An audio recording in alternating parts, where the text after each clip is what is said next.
Hello, this is Raziel Cohen with ndftraining.com, and today we're going to be doing a quick update video on the Glock 48.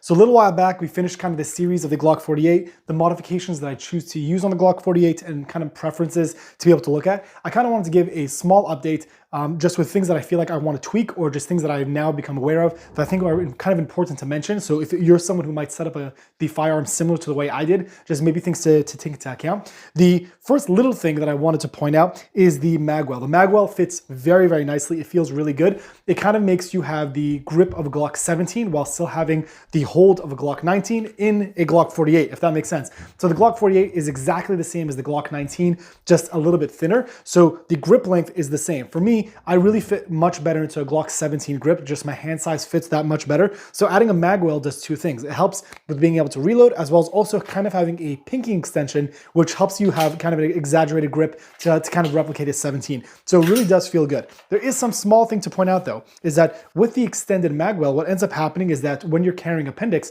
if you're going to draw the gun and you don't practice it correctly, it could end up snagging against the front of the magwell, which could in turn damage the way that you're going to draw the firearm. So that's kind of step one to be able to be aware of. The second thing I was going to point out is that the optic that I'm using is the Halcyon 407K. I will in the future probably end up switching to a closed emitter optic. It's not super necessary, but it is nice to be able to have a fully enclosed optic, which means that dust and debris won't get into the emitter and block the emitter from being able to function. A part of the reason why I mentioned that is because I was practicing a lot with just my iron sights to make sure that if my optic were to go down or not be usable, being able to use your backup iron sights correctly. And what I noticed is that although I'm using the blacked out front and blacked out rear sights, it is still a little bit difficult to pick up. So I ended up reaching out to the people at Ameriglo, and we looked at different options of what we're able to put onto this to make it good. Now, I'm going to show you a few comparisons of what I'm referring to when I'm speaking about over here. But let's head over to the tabletop so I can give you a better understanding of what I was looking at and what you should be careful about when you're choosing backup sights.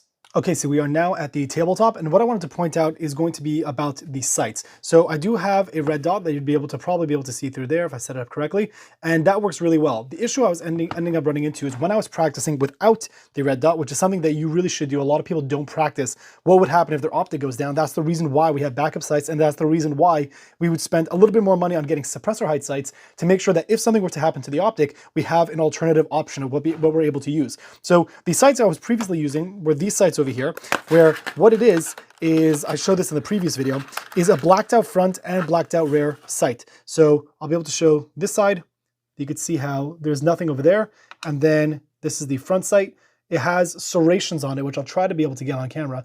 But it has serrations on it, which is great because it reduces glare. However, the main point about it is that they're blacked out front and blacked out rear, so that all your focus is going to be on the front sight. Now, an example of that is these are another other set of options from Ameriglo. These are really nice sights that if you were not to have a red dot, you could use something like this. So this is the front sight. So it's a very, very bright outer circle with a center dot that has a tritium insert, to my understanding, and it makes it really glow really nicely. So even in the dark, you should be able to see that very clearly. So even right now, without any like effects, you can see how bright that yellow color is to be able to really put your focus there. Now the problem is that if you're looking through a red dot, and let's say you picked a red option as well, I could see that very well, but then you could see how it could get confusing because you're trying to see where to focus what. And you're having two areas of focus instead of one. So if I have the blacked out sight, you can see that my main focus is the red dot. If the red dot is off, I have a front sight to focus on. So that could be something that you'd be careful about to run into as a problem. So what is the alternative to something you're able to do here? So what I went with is a tritium front, right? So it's almost kind of like a pale white kind of background where it doesn't interfere with the color of the dot. However, if I were to turn off the dot and then we look down the sights, it's easier to focus on that center point, because you now have kind of like a reference point of what you're able to look at while not being completely distorted by it. So I'll show you that. So you see the red dot just like that.